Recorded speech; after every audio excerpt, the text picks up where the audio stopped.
What's so important about carrying these weights, struggling and cheering on your fellow comrades? It's so important because it gives people the belief in themselves.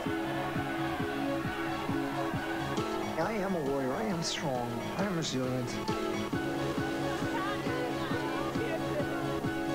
That warrior mythos, it exists in every human being. But many of these first world things need to be erased to get to that warrior ethos inside. Erased. The wind, the trees, the mud, working together, running together, struggling together. It takes away all the noise.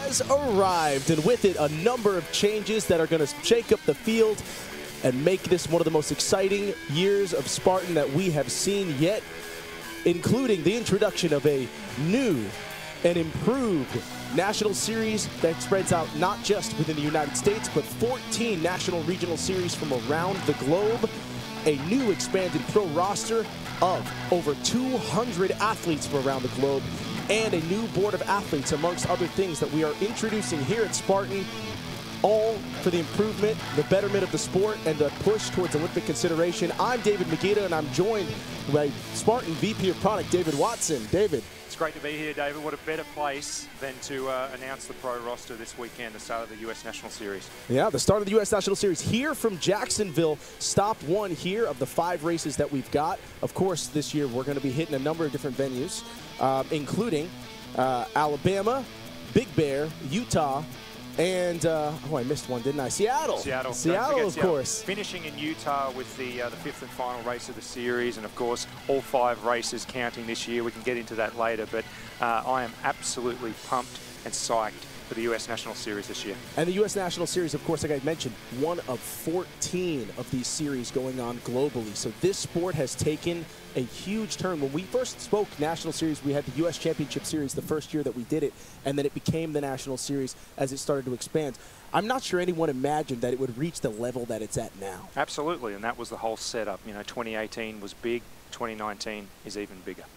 So we have all these changes in store, and I think it's important that we express them formally so that the viewers at home are aware of just how different things are going to be. And Dave, I believe you have something prepared.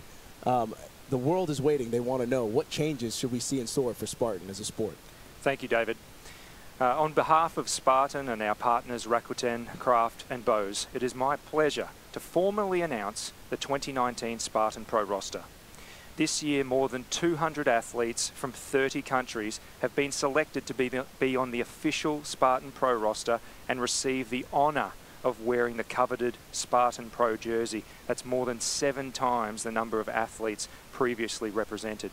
For the first time in Spartan history, the pro roster is now truly global, designed to support the athletic development of the best men and women the sport of OCR has to offer, and raise the level of competition to exciting new heights, from the United States to Canada to South America, Europe, the Middle East, Africa and Asia Pacific.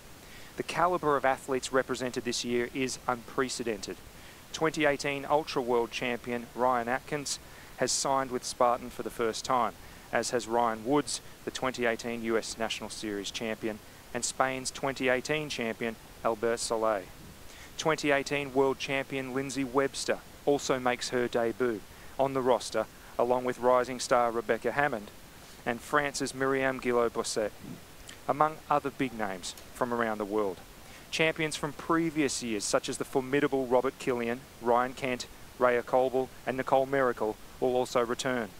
Some other big names from both inside and outside the United States will also join, which I'm unable to announce today, but expect to do so shortly. Spartan is fiercely committed to growing this sport all around the world and not just at the elite level.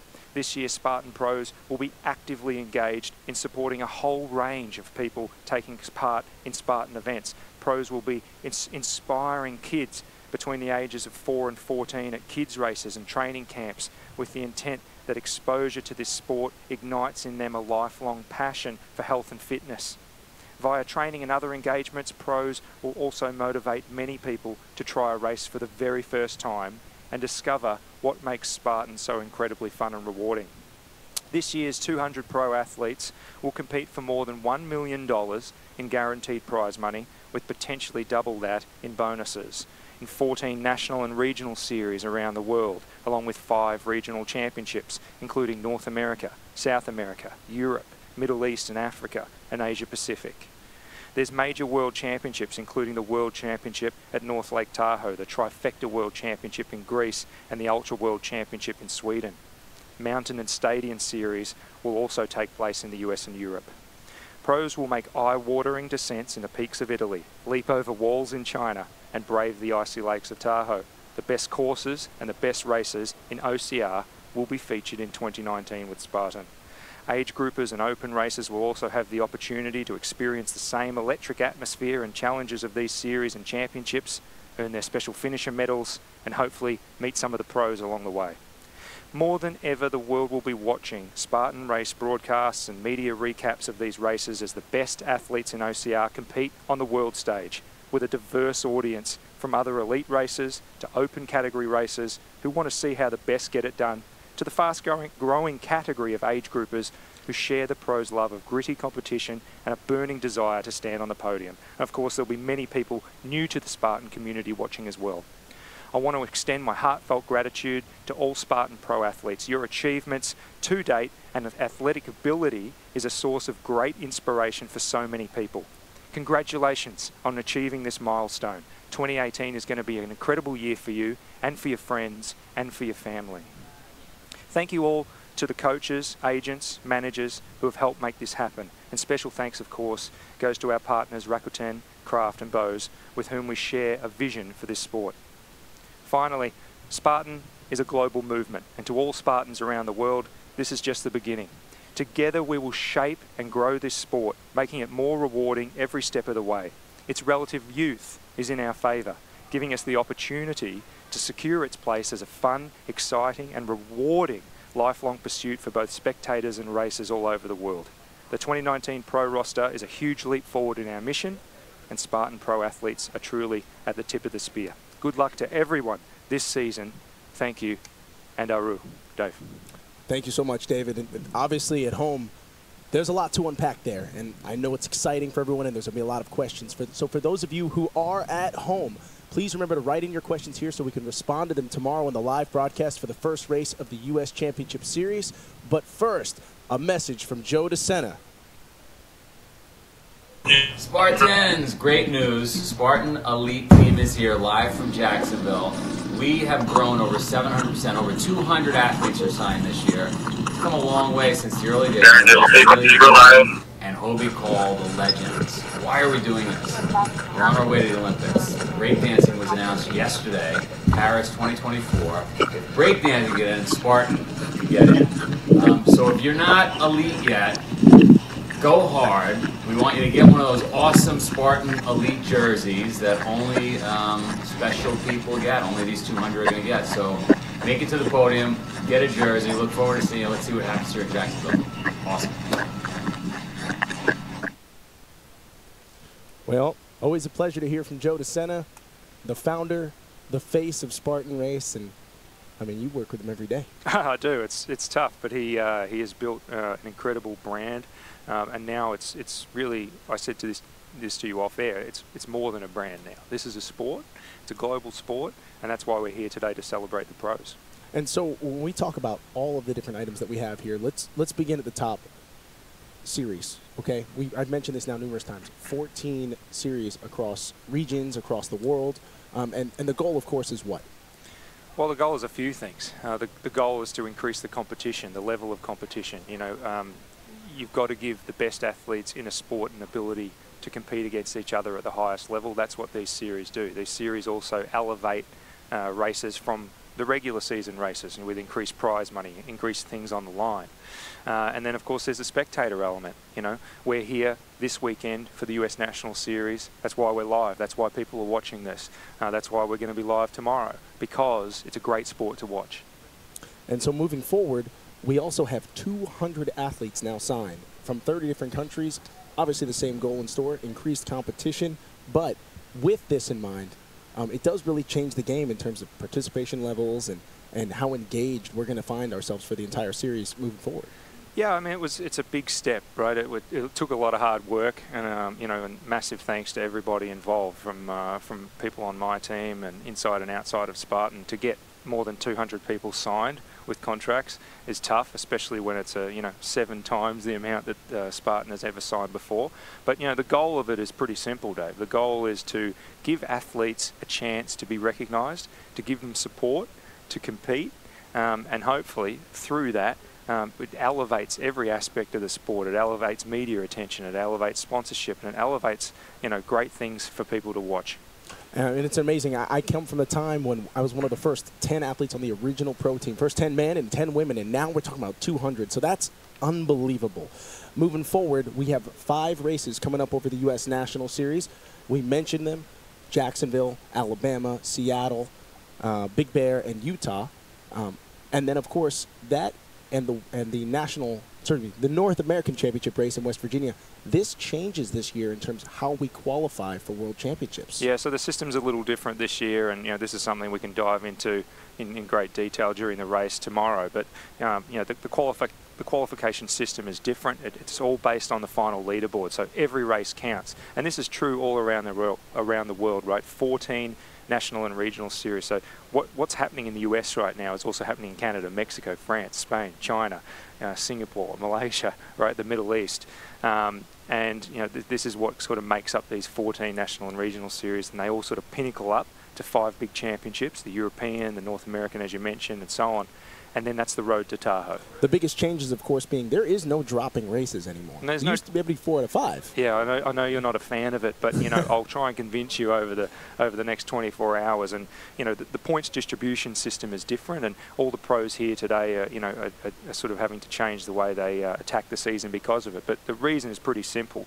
You know, if you're competing at the highest level, you're not going to a wedding, you're not going to a dinner.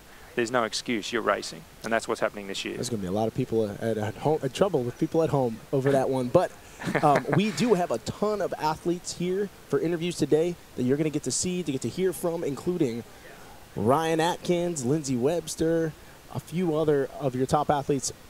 We're going to get them out there. In a moment, you're going to hear from Lindsey Webster and Ryan Atkins. I call them the first family of the sport. Yeah, I like that. I mean, they're just 2 incredible athletes. It's a pleasure to have them on board, so I can't wait to hear from them. So for those of you at home, I'm going to be getting rid of Dave and bringing in Lindsey and Ryan and State. It's going to be an exciting opportunity to hear from them, what they've been up to. There's a ton happening here. Thank you so much, Dave, for coming out here and sharing all that information with us, and I'm sure we're going to unpack a lot of it tomorrow as well. Yeah, absolutely. We'll dive in more. All right. When we come back, Ryan Atkins, Lindsey Webster, and a number of other Spartan athletes as well. Live from Jacksonville, Florida. This is a big preview for tomorrow's race. We'll see you then. We'll be back.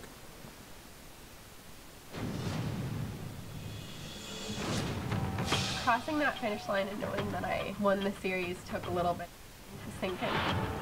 My goal was to see how well I could do and how far I could take it. There's been a lot of work that's gone into winning this series, and it feels pretty amazing.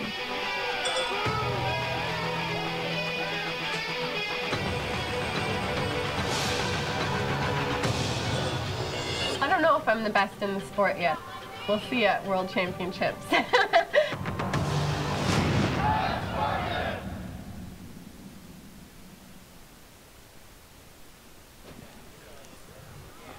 Wow.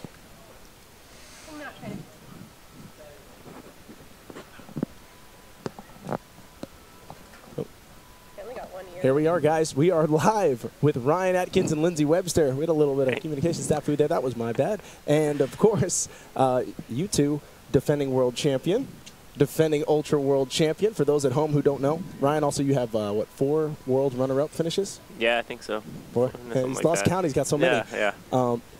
And you as well. 2? 1? 2. 2. 2. Yeah, to Zuzana, right? Yeah, and yeah. So You it's know like better than why I do. do I know this more? Yeah, someone did their homework. Okay, so introducing the newest members of the Spartan Pro roster. It's about time. Thank you. It is about time. We're happy to have you. Yes, I'm so excited to be part of everything this year. It's, you know, it's been a long time coming, I think. So. Yeah, it has. And so what have you guys been up to lately? What have we been up to? Mostly not Yeah, running. not running as much. We did a lot of skiing, cross-country skiing. Fat tire biking? Fat tire biking, and yeah, all that good winter stuff. Playing in the snow and freezing our buns off. But yeah, it's been wonderful. Yeah, I just got back from like a 10-day fat biking expedition in Northern Ontario. I heard you still got some wheels, though. You can still run. Yeah, I can still run now and then. Now, this is different than last year when you guys were coming off of the Himalayas, right? Yeah, well, yeah, I guess it's different. I think I'm a little bit more maybe prepared this year than I was last year coming down from Nepal, but no. And we remember, because I had my doubts in that Seattle race, that first race of the year. I said I didn't know if she had the legs, and then you really came on strong in the second half of that race. Yeah, I think I had like the internal engine, but I definitely didn't have kind of the leg turnover speed. Like I felt really flat the whole race. And we saw that kind of develop over the course of the season, and then there you were. Yeah. So talking about this season, if we haven't really gotten into the big running yet, how are we preparing? How have we prepared thus far, and how are we preparing moving forward? I think this season's a little different than all the others because we're starting so much earlier this year. I think last year our first race, Seattle was either at the end of March or maybe not until April. So this year we're rolling into the season a full month earlier. And Ryan's did Iceland last year, so he's started a month. I mean my last race was in December, mid-December, so not a whole lot of off time. But I think that if you look at the season, there's more flat courses at the beginning. So yeah, the focus and the preparation will be on, leg speed and getting speedy and trying to, keep up with some of the guys who, maybe have a more track-based background. We were talking about that, the evolution of the season as it starts to shift more and more towards the mountains, more and more similar to the World Championship as we go. And how does that impact your training? Yeah, I mean, that's the stuff I love doing, so that's it's good. It gives me like motivation to work on my speed early on, and then switch over as the Tahoe comes along. So do you feel it's better that you guys are coming in fresh, that you haven't really been overtraining in the off season right now, or are you feeling like a little bit anxious about that? I think first race of the season's always a bit, you're always a bit anxious for it because, I mean, off season is base building time, so you do kind of a lot of long, slow days, a lot of cross training, and then the first race of the season you're always just seeing how you measure up to your competition. And I think Ryan and I both like to start our season a little bit like with room to grow. Of course. So. It's a long season, and no one wants to be a March hero and then super flat in September. And then burn out early.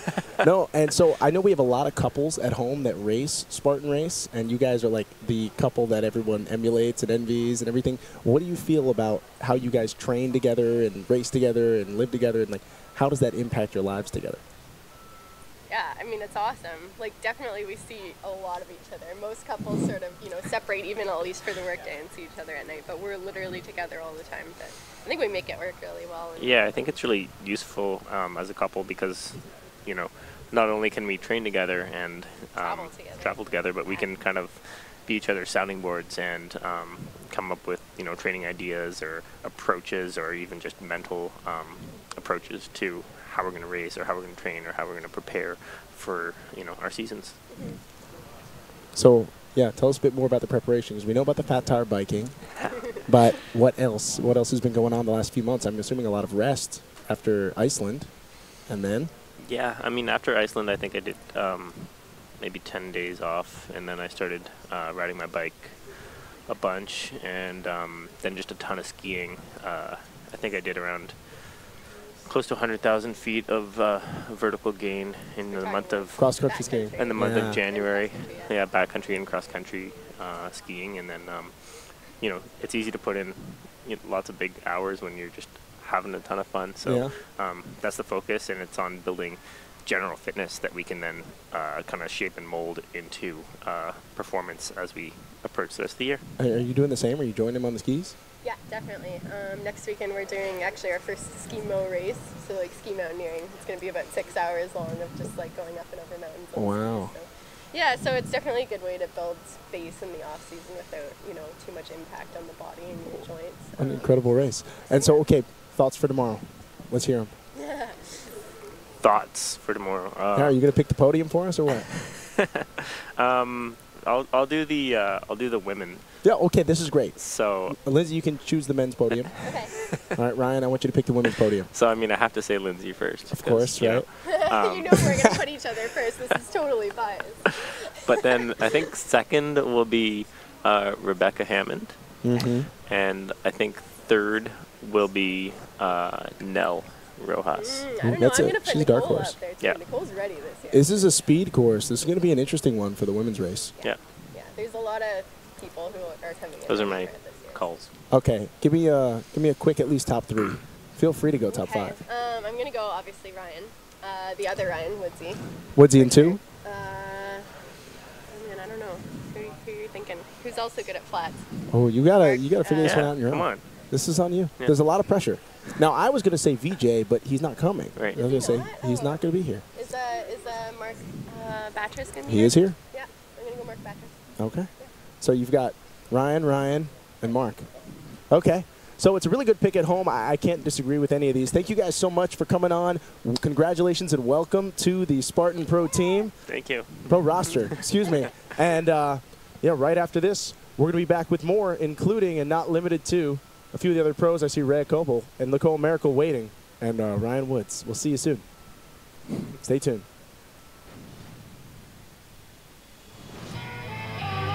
Obstacle course racing is phenomenal.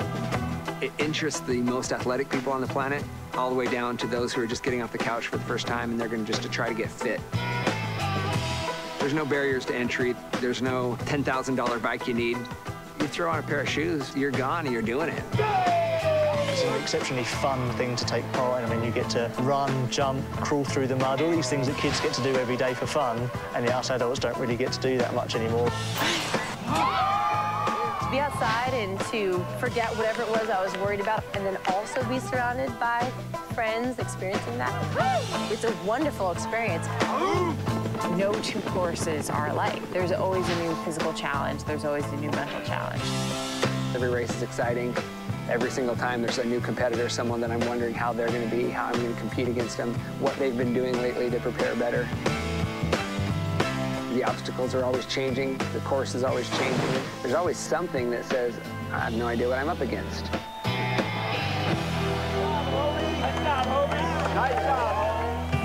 When I started racing, it was pretty much just me most of the time. It was, really taking it seriously as an athlete and actually training for it. We got a whole good handful of people now who are quite serious about it, so that competition just keeps getting better and better every year. You race against world-class runners, insanely strong dudes, but in order to win these events, you got to be that complete package to put it all together. I think the physique that this sport builds is like the most well-rounded and kind of ultimate physique out of any sport I've ever done. The sport asks for such a diverse athlete with so many different skill sets. They have to have speed, they have to have endurance, they have to be able to think on their feet. Obviously, you have to have a lot of physical strength, but it comes down to a lot of mental strength as well. Let's do this, man. Balance is a big part of this race, and grip strength, running, endurance, and figuring out how to fuel your body while you're in the middle of a race. No other sport has that. Spartan Race is accomplishing what I truly believe is defining the fittest man on the planet.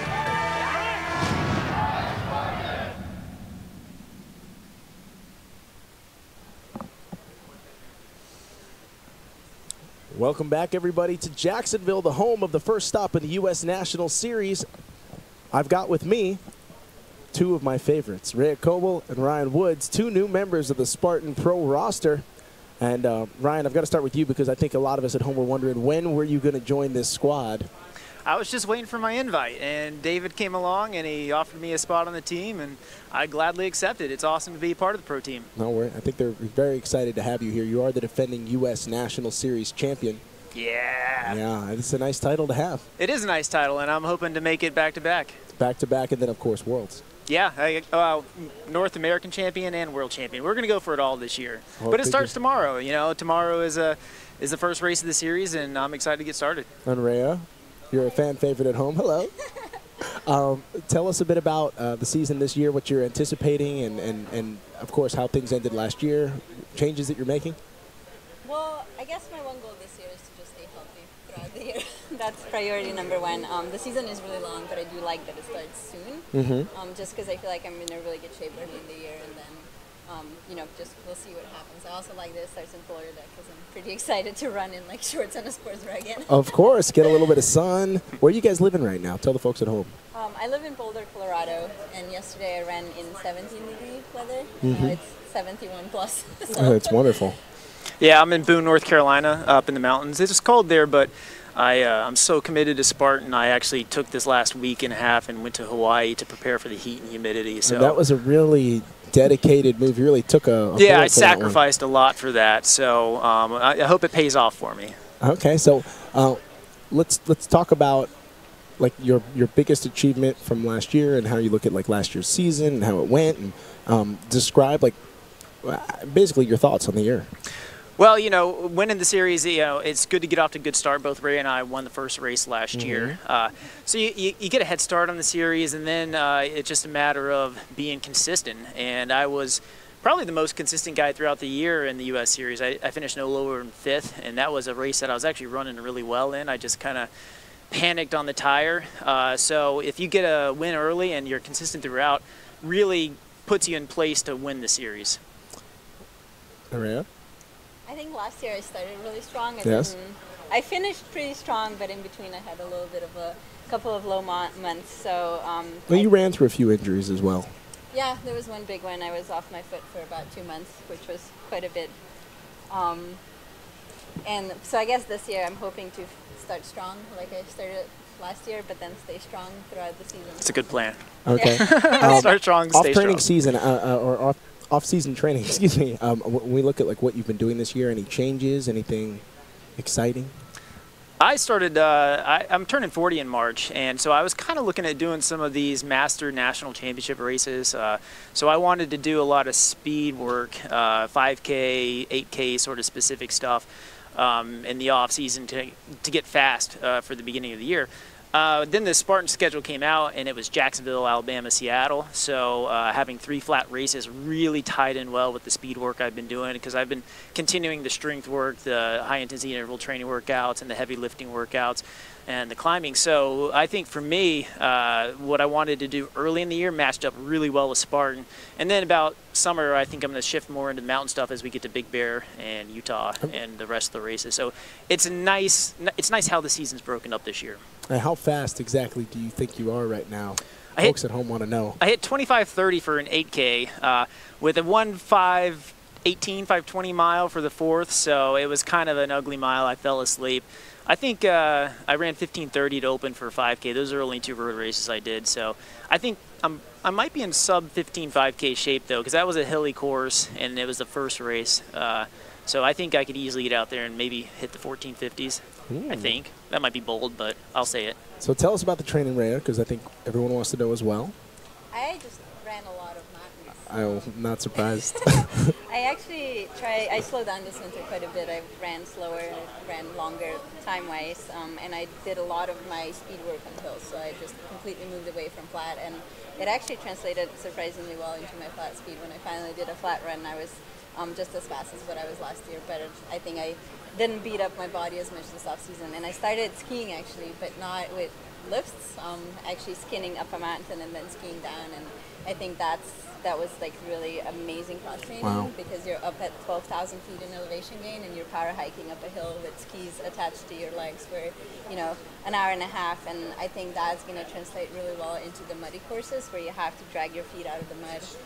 It's kind of like having something heavy attached to your legs, so hoping that pays off. It's a really good point, and I do want to ask you, since I have you both now on the spot, I want you to pick tomorrow's podium. But we're going to do what we did with Ryan and Lindsay. You get to pick the men's podium, and Ryan, you get to pick the women's podium. Ooh. I like that. I like the curveball. It's really nice. Now, don't feel like you have to pick Ryan just because he's next to you. If you don't think he's going to win. But if you're smart, you're going to pick me. Can I say Ryan? You can say just General Ryan. Boo. Let me see. Boo. Put yourself out there a little bit. Take a risk. You go first. Okay, I'll go first. I'm always going to pick Lindsay. She's just consistently faster and stronger and just really well-rounded in the sport. I'm going to, I picked Nicole over Nell in SoCal, and I was wrong. So I'm going to pick Nell over Nicole. I think this is going to be a speedy course tomorrow, and those two girls with their leg speed will be the other two on the podium and surprise us. So I'm leaving off some fast people I know, but I'm going speed. Well, this is what happens. It's not insulting to tell someone that they're going to miss the podium these days. Like, there's so much talent out there. The women's field, too, is getting a lot deeper with the addition of Rebecca and Nell, already to we had the 5 top girls in the past, but now you're adding in 2 new girls that can really mix it up, and everyone's excited to see how they do. I think there might be more parity in the women's field now than in the men for the first time that we've seen in a while. There you agree. And so let's hear it, Rhea. For the men's field? Yeah. Well, Come on, this is it. I'm picking a Ryan. Okay, Ryan, and Ryan. Did you hear that? Well, Ryan Kent's in the background right now. I'm just saying one Ryan's going to be on the podium for sure. Do you? Can we eliminate one of them? Well, you can never really eliminate Atkins ever because I feel like they're just ready all year round. And then Woodsy, I actually do think you're going to be on the podium because it is a flat, fast course. And then I think Rob Killian is going to do well too. So I'm picking him for the 3rd spot. Wow. So there you heard it at home, folks. We've got smart picks. A few Ryans. I think Woods is pretty happy. Good luck tomorrow, both of you. And I just want to point out, you did not list Rhea on your list. I could be wrong. If it's really muddy and boggy, that schemo might really pay off. I'm sorry, though. Well, no, actually, I completely agree. I feel like now there's just so much competition that it's clear this is not my strength. You get to be an underdog, at least for this race. Exactly. Go in the dark horse. Rhea's never an underdog. We're going in dark horse. All right, to the folks at home, we got more coming this way right after this. But for now, thank you, Ryan. Thank you, Rhea. Congrats. Ryan Kent coming up next. Stay tuned.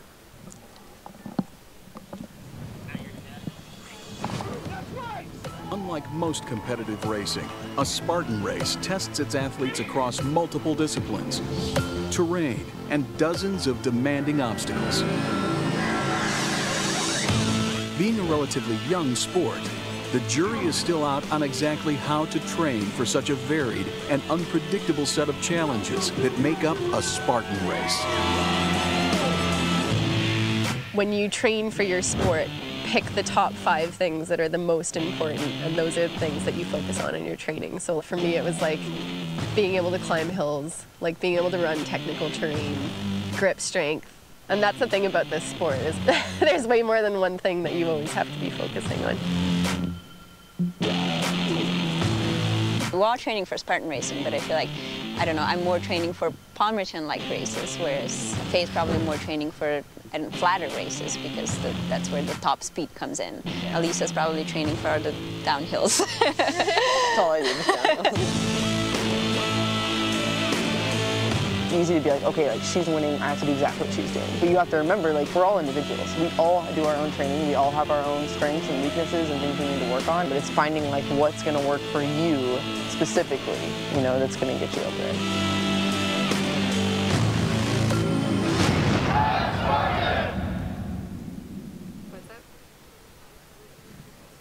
Live from Jacksonville for the first stop of the U.S. National Series, I'm David Magida, and I'm joined now by Nicole Miracle and Ryan Kent, 2 members of the Spartan Pro roster and 2 of the top racers in the field for the men's and women's field, respectively.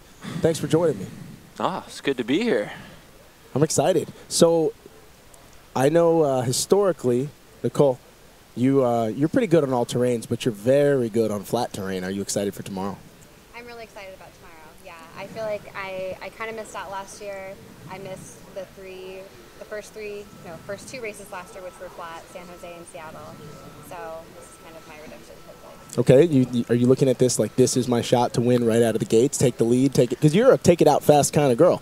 Yeah, I mean, that would be the perfect start to the season, and I definitely plan to take it out fast tomorrow. Okay, so Ryan, thoughts on Yes, you had a powerful start last year. You won the first race of the series last year, did you not? Second in yeah. San Jose, and then one Seattle. Second in San Jose, yes, and first in Seattle, excuse Yeah. me. So you started off incredibly strong, had a very strong year the whole way through. Thoughts on this race?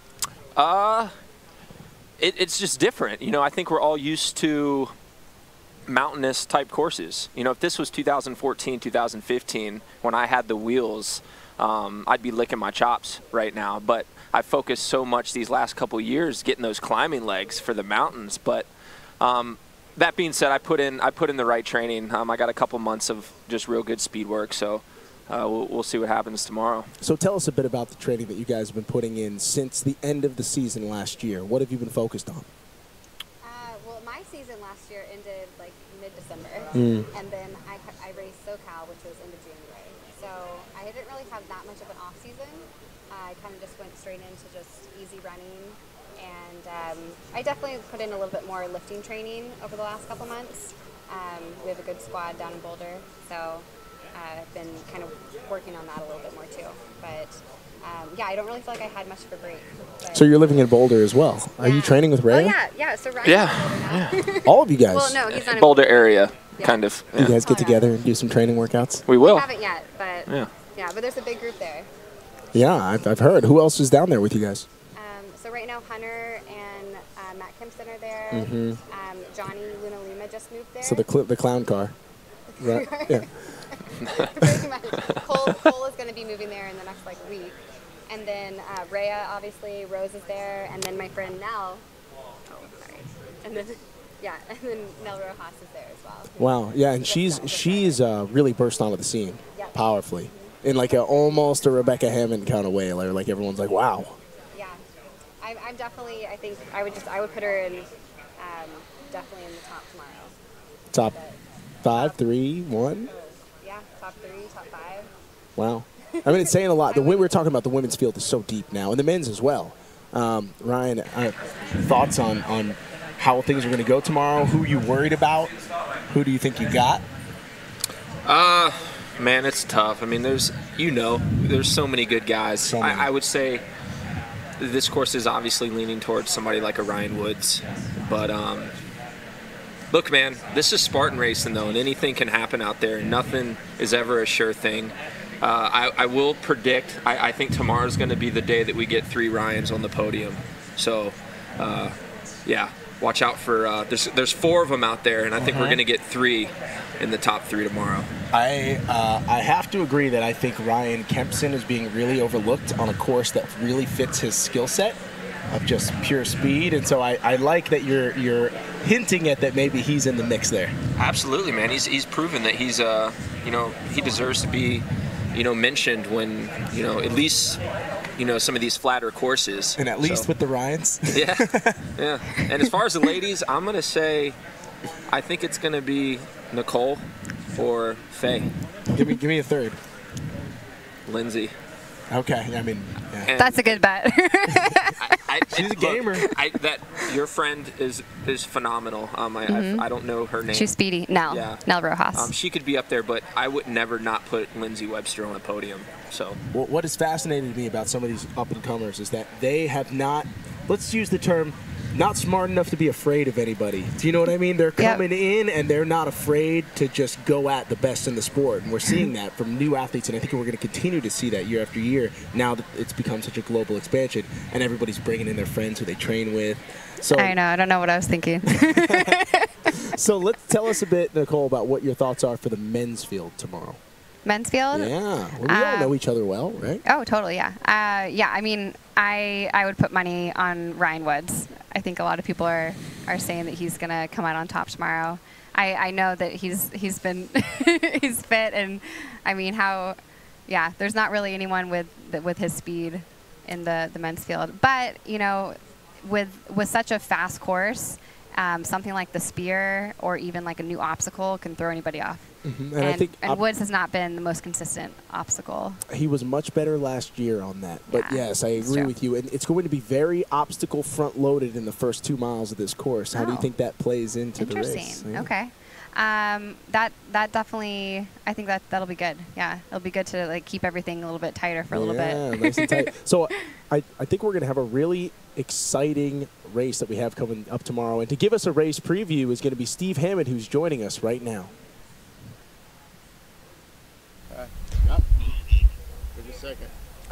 All right, guys, how we doing? What an amazing first series race. Thank you very much, Dave. It's amazing to be here. It is an extremely flat course, fantastic to start off for the first race of the US National Series.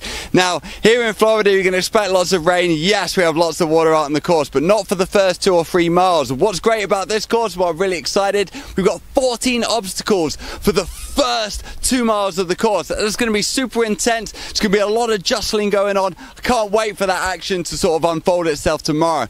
Also, on the back end of the course, on the Super, there is a lot of water, so the legs are going to sap. Although there's about 90 feet of elevation, that's it. It's as flat as a pancake.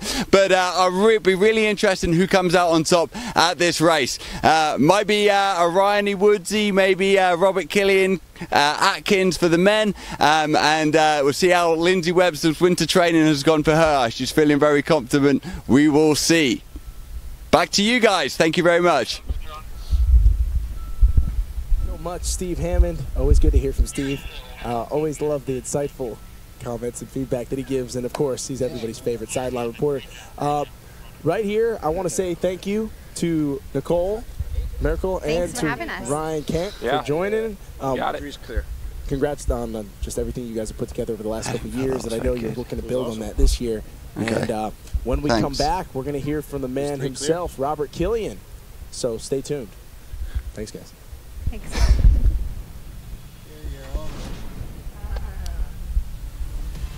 Going into the US you know that okay, I'm shutting down. Everybody's working hard to peak for those races, and it takes everything you have, like mentally, spiritually, and physically, to go into those races and do your best. I think the series kind of changed the sport to kind of like a World Cup. All the best athletes Kev said 45 races. I think I win a championship almost every single month. Great. So this is actually I'll get this off your hands. Best overall. And the courses are also different. It almost becomes like a war of attrition. It's like who can you stay healthy? Yeah, being healthy and durable, I think, is like #1 priority. Breaks you down. When I started, you can fail an obstacle and just make it up in the running. Nobody knew how to train for this. Now, people aren't failing in obstacles. You can't afford to make a mistake now. You make a mistake, you're in 3rd, 4th, or 5th. Like, you have to run a perfect race. You have to be quick, and it's about technique. And it's as much about strength as it is about skill. You can be one of the most proficient people with the upper body strength, but if you don't know the correct way to go about an obstacle, it can totally throw off your race. It's pretty cool to watch the sport evolve.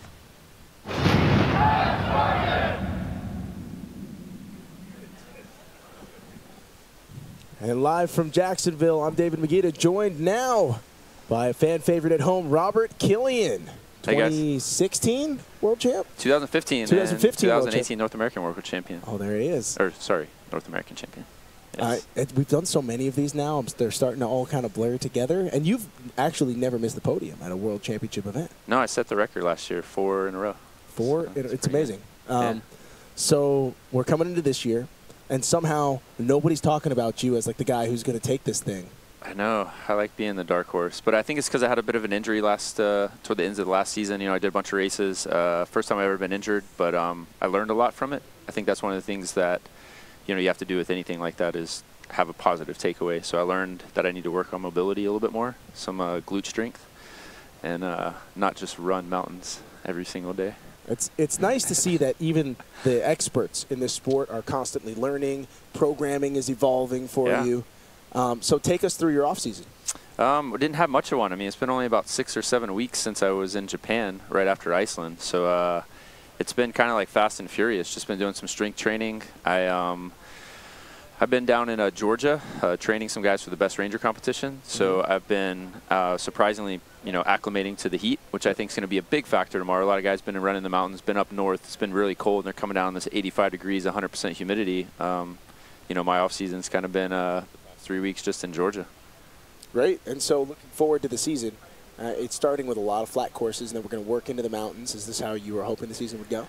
You know, unfortunately, not really. I'm a mountain man. I won the Mountain Series last year. I took the Stadium Series the year before, so I wanted to have my eye on the U.S. Championship Series. It's the only one I haven't won. I've gotten second, I've gotten third, but haven't been able to top the podium. So we'll see how these first couple races go. But I'm not gonna like tell you any lies. I'm focused on Tahoe this year. I want to be the world champion again. I think with the race season starting in February, you have to be spot on with your programming. You have to be spot on with your confidence to go through an entire season without destroying yourself. And we saw Albin do it last year, didn't do a single Spartan race and showed up, won the world championship. The year before, Cody did it. The year before, Hobie did it. The year before, I did it. So 4 years in a row, if you look at who won the world championships, none of them ran any Spartan races during the season. You know the one thing that all those guys have in common besides you? What's that?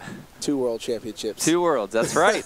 So, hey, I gotta come back, and we've all kind of revamped in the same order, so it's my turn to come back and win. Has it actually been consistently the same order? So this is your year? This is my year.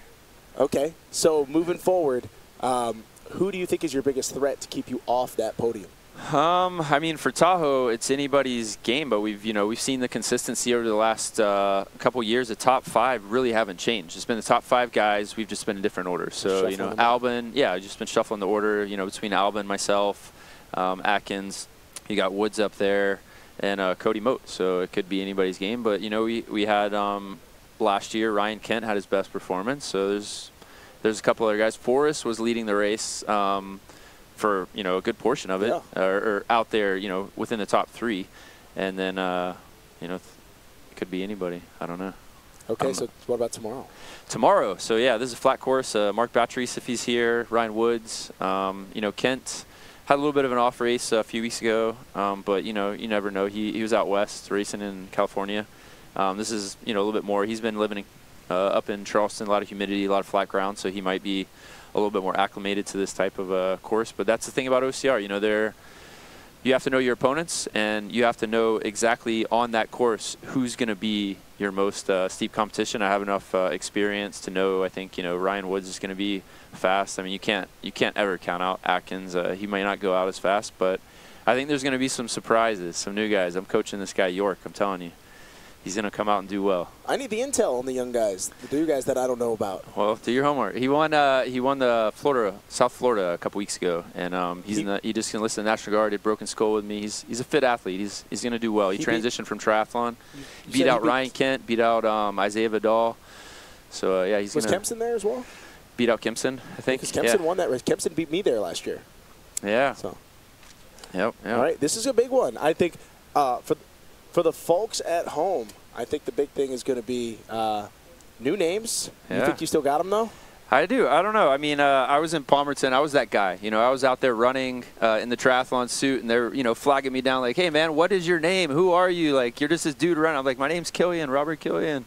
And, you know, Cody Moat almost drowned that day. I almost went back to be like, hey, man, maybe I should help this guy out. But it's a race, and they definitely caught up with me in the next few obstacles, so it wasn't a big deal. But that's the thing. I've coached him to kind of know my shortcomings, so he doesn't have to deal with those. So I think he's going to be strong. Gave him a little bit of answers to the test per se, but I think he's going to be strong out there. It's nice to be coached by a legend. So, ladies and gentlemen at home, Robert Killian, big thanks for joining us. Fit Aids, if you don't mind. No, take it. Drink that Fit Aid. Plug it. Thanks so much. Yeah, we're really excited to kick things off tomorrow at 7:30 for the U.S. National Series. But when we come back, we're talking about the Athletes Board, the Board of Athletes with Kevin Gelati and David Watson. Thanks, Robert. Yeah, thank you guys. Take care. Tune in.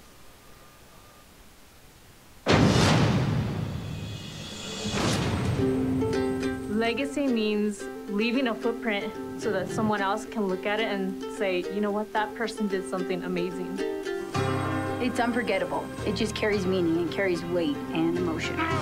Legacy might be the most important thing out there, to leave this world a better place. You know, you kind of measure yourself to those legacies and things that people accomplish that almost seem unreal. It takes diligence, takes focus, takes all your heart. A legacy in any facet of life is a pretty special thing, something that, you know, lives on beyond you and kind of above you. One day, my son's gonna look at me, and when I'm gone, my legacy to him will be like, I'm a Spartan. I am a Spartan.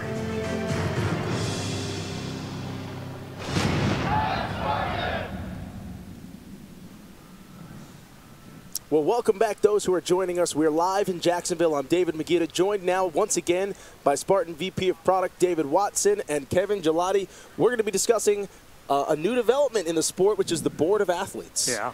This is something new for the 2019 season, and the idea, Dave, is that athletes that are selected on the pro roster need to be represented as well by a smaller group of minds, if you like. So there are approximately 15 athletes that have been selected on the Board of Athletes. They're the board members, and then Kevin Gelati is the representative, along with Amelia Boone. Amelia Boone will be the female representative for the Board of Athletes. So it's a great honor to have you, Kevin. Yeah, I'm psyched. You know, so many years of multi-sports racing, almost 30 years. I understand what needs to happen for the athlete. I understand what needs to happen for the brand. So my goal would be for this to allow the athlete a voice piece to come to for implementations or changes they want to see or suggestions on how we can benefit the brand and benefit the sport. And they can come to us, they can come to the board, then we can pass on and hash those things out. Also looking at a bit of athlete development, bring in some new blood. Who's out there? Who's not? Who should be out there? Who do we want to recruit and bring in? That's a big initiative too this year, Dave. You know, there are great athletes all around the world, particularly from traditional endurance sports and multi-sports. I'm talking marathon, and then, you know, triathlon and so on. So athlete recruiting is a big thing for us this year. But, you know, of course, there are so many athletes all around the world on the pro roster that, and Dave, you're on the board as well. It's true. That, you know, there needs to be a steering committee, if you like. What do we have now? 200 people, roughly speaking, on the pro team. More than. And some of them are learning. They're learning how to be pros. They're learning still the ins and outs of the race, of the sport. And so it's good to have people in place that can give them a voice, to voice concerns, and to guide them along. Not only that, but I think somebody or people that have experience from many decades of previous years of racing that understand the nuances of what the athlete needs, what the corporation or the brand needs, and how to distill that out and bring it forward in a way that's going to get everybody what they need and not leave anybody out. And I'd say continue to innovate. Well, continue to innovate, exactly. Yeah. That's the point, and that's something I think top of mind for Spartan in this sport, is that, you know, the innovation and representation of pro athletes is actually great for the spectator. You know, it's great for anybody that is racing Spartan, whether you're an open racer or an age grouper. You know, by growing the tip of the spear, you're able to just create this kind of like groundswell where everybody benefits. Yeah, not only benefits, but it gives people some inspiration for something to reach for, to go after. You know, because, look, I'm on this team. Anybody can be on this team if you get out there and you grind and you're consistent, and maybe you can be a part of this too. That shows people that they have a route that they can go. The board's going to be curating top-end athletes who are outspoken in the sport, who actually are trying to contribute and make positive changes in the right direction for this sport. There's a few outspoken athletes in this sport as well, so there are somebody needs to rein. I think I'd be one of them. Probably one of them. Kevin's probably the loudest. Well, I think I think that's the interesting thing here, though, is that you're dealing with a guy who is out there every single day with everybody else putting on a bib and racing. So I'm intimately aware of what's going on, what's happening, who's who, where they're at, how these things unfold. And I think that's a great position to be in, because it's not a matter of me being a pencil pusher behind the desk trying to figure this out. I'm actually in the trenches with the people getting this done. And I think that's a good perspective to come from. I know it. I get the text messages from him at 2 a.m.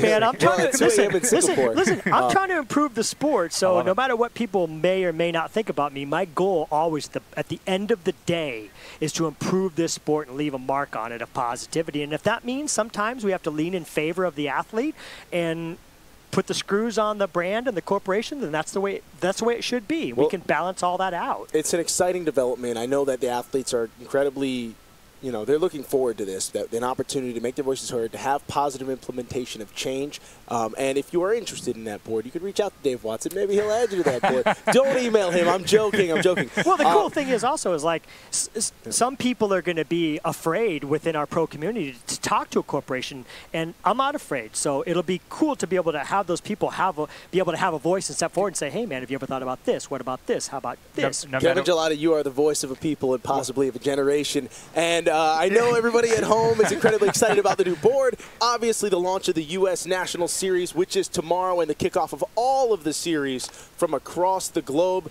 So tune in tomorrow, bright and early. It's going to be 7 a.m. Eastern Standard Time. So if those of you on the West Coast, set your alarms bright and early. We're getting up. We're doing this thing. Stop one of the U.S. National Series. Facebook and YouTube. Check us out. We'll see you at 7 a.m. Let's race.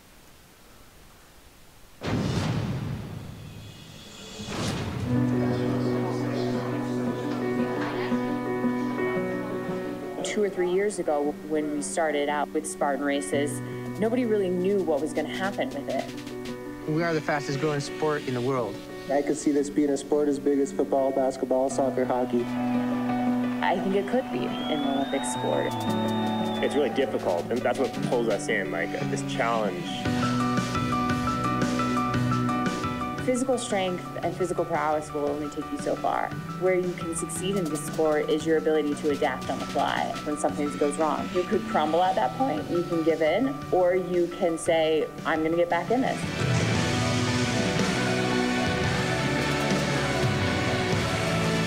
It's psychological warfare. It's who wants it more. It's really pushing yourself beyond that comfortable threshold. Maybe a couple hours later, you want to do it again. Or maybe a couple days, actually.